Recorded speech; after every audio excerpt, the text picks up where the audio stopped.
Hello. So today I'm going to do a reactions video to the top 25 college football playoff rankings for Week 13. This week had some interesting things happen in it, and it's reflected in this rankings, I think. Uh, we'll start at the bottom, work our way up. For starters, Tennessee comes in at number 25, a spot last week occupied by Temple. Tennessee beat Vanderbilt to close out their season, finish 8-4. They creep up into the top 25, where they'll most likely stay since they don't play any games other than their bowl game coming up.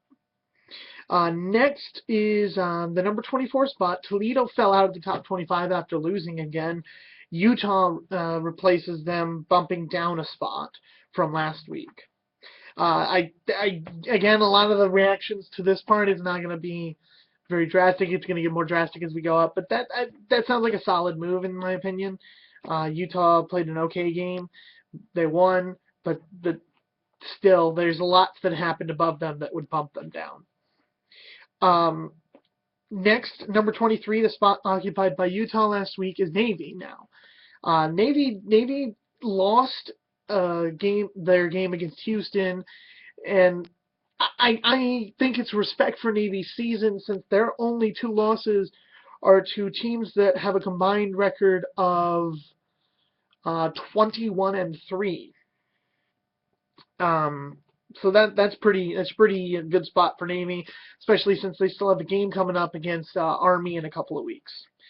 Next, I have the number 22 spot, which is now Temple. It was UCLA last week, but UCLA lost to USC, so Temple moved up from 25 to 22, and they've got a chance, if they beat Houston, to be the highest-ranked non-power conference team, which would give them a spot in the New Year's Six. Next, at 21, LSU jumps back up into the rankings this week. LSU won their game to finish the season 8-3. Their first game of the season got canceled, if you don't remember. Mississippi State, who was occupying that spot before, dropped out of the top 25 after a loss to Ole Miss. Next at number 20 is now occupied by USC. It was Washington State last week, so the Pac-12 replaces the Pac-12. But with USC's win over UCLA and Washington State's embarrassing loss to Washington, Washington State falls out of the top 25. USC replaces them. At number 19, it was TCU last week. It's Houston this week. After beating Navy, who was ranked 15th at the time, Houston jumps back up and is currently the highest ranked non-power conference team at 19th.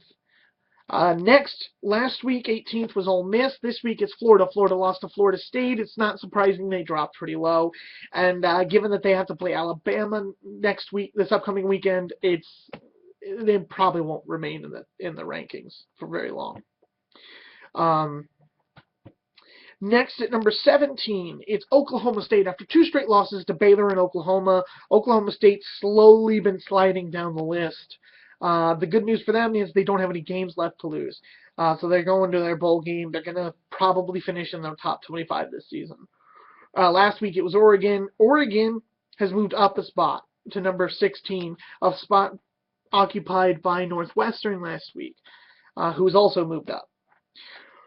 Oregon played a monster game offensively against their in-state rival Oregon State, come away with the win, finished the season 9-3. They avoid a 4-loss regular season again. The last time they had 4 losses in the regular season was the 2007 season. The next is number 15. We already discussed that was Navy last week. They've dropped since they lost. Their spot is occupied by another team that lost. They bumped Michigan from number 10 down to number 15.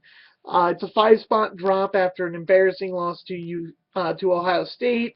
It's understandable. So that's Michigan. Number 14 was North Carolina last week. It's Northwestern this week. They've moved up from 16th. As expected, they won. They move up. North Carolina also moved up. We'll get to that later. We'll get into the top 10 in a bit. Next was number 13. It was Florida State last week. It's Ole Miss this week. After beating Mississippi State so hugely, they move up 5 spots to number 13. It's an interesting position for them at 9-3. I really don't think they'll move much higher than that, if any at all. It would take a lot of losing above them for them to move back up. Next, number 12 was Florida last week. It's Baylor this week. Baylor's loss to TCU bumped them down from 7th to 12th. It put them out of the top 10, and I can understand that. They're 9-2. They got a last game against TCU, and it's been a rough ride for Baylor recently. And but I think they'll win against Texas. I think they finish 10-2, and they'll finish in the top 15 definitely. Next was Oklahoma State was 11th. We already know where they ended up. They dropped down quite a bit. It's this week. It's TCU at 10-2. TCU's season is done, and the win at Baylor, the win against Baylor at home, is really what pushed them up to this point, I believe, and I think it's a great place to be for them. Here's where things start to get interesting. We get to the top 10. We already know number 10 last week was Michigan. They moved down to 15th. They move North Carolina up to 10th. The reason this is interesting, North Carolina is a one-loss team, and the next 3 teams above them at 7, 8, and 9 are all 2-loss teams.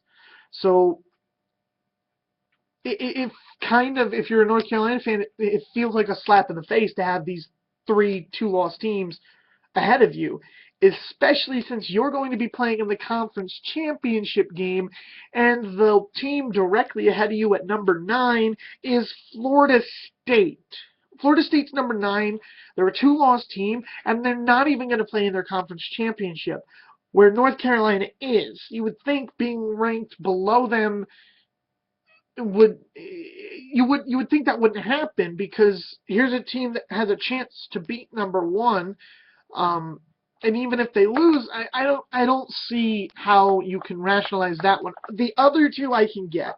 Notre Dame is number 8, a spot occupied by Ohio State last week. Notre Dame's loss to Stanford with that last-second field goal was a heartbreaker. And it means Notre Dame's losses on the season are to Stanford, who's currently ranked above them at number 7, the other 2-loss team ahead of North Carolina, by 2 points. Notre Dame lost to Stanford by 2 points. And Clemson, who's number 1 in the nation, who they lost to by 2 points. 2 games they arguably could have won if they were played a little better, but they didn't, and they lost. So I get I get putting Notre Dame ahead of North Carolina, especially since North Carolina has played 2 FCS teams in this season. As we discussed, number 7 is Stanford. I understand putting Stanford ahead of them, given the strength of schedule. 2 of Stanford's 3 non-conference games this season were Northwestern, which they lost in a close one, and Notre Dame, who they beat. So I get that, and Stanford has a chance to be their conference champion as well. Let me just say, if North Carolina beats Clemson, they will move ahead of at least 2 of those 3 teams. I don't know if they'll move ahead of Stanford if Stanford beats USC for the conference championship, but they would move ahead of Notre Dame, and they would move ahead of Florida State. I can guarantee that part. Number 6 is now Ohio State. Ohio State is a very interesting choice here, but they weren't put ahead of either of the teams playing in their conference championship game. So they're in a position where really I don't think they'll make the playoffs, but I think they're looking for the Rose Bowl bid, because the winner of the Big Ten is almost guaranteed to go to the playoffs. So therefore that would open up whoever the next highest ranked team is in the conference to go to the playoffs, to go to the Rose Bowl, I mean. So I think that's what Ohio State's hoping for at that 6th spot. Michigan State is number 5 still, and Iowa is still number 4. In fact, none of the top 5 teams changed. It's still Clemson, Alabama, Oklahoma, Iowa, Michigan State. And that makes sense because they all have to take care of business. Clemson has to win the ACC championship to be in. Alabama has to win the SEC championship to be in. Oklahoma is already the Big 12 champion. And Iowa and Michigan State are going to play each other for the championship. So if Clemson and Alabama win, it will literally be Clemson, Alabama, Oklahoma, and the winner of the Big 10 championship. And that's going to be your playoffs. The only outside chance is if Stanford wins their conference and either Clemson or Alabama loses. Then you can make a case for Stanford. Now, the case, if it's just Clemson who loses, the case for Stanford is a lot harder to make, seeing as there will be a one-loss team who is a conference champion in North Carolina who could jump ahead of them. But if Alabama loses and Clemson wins, then you can make a case for Stanford getting that fourth spot because they would be conference, assuming they win, they would be conference champions. There's a lot of moving around that can happen here. And I know Alabama losing seems like a long shot to Florida, but stranger things have happened.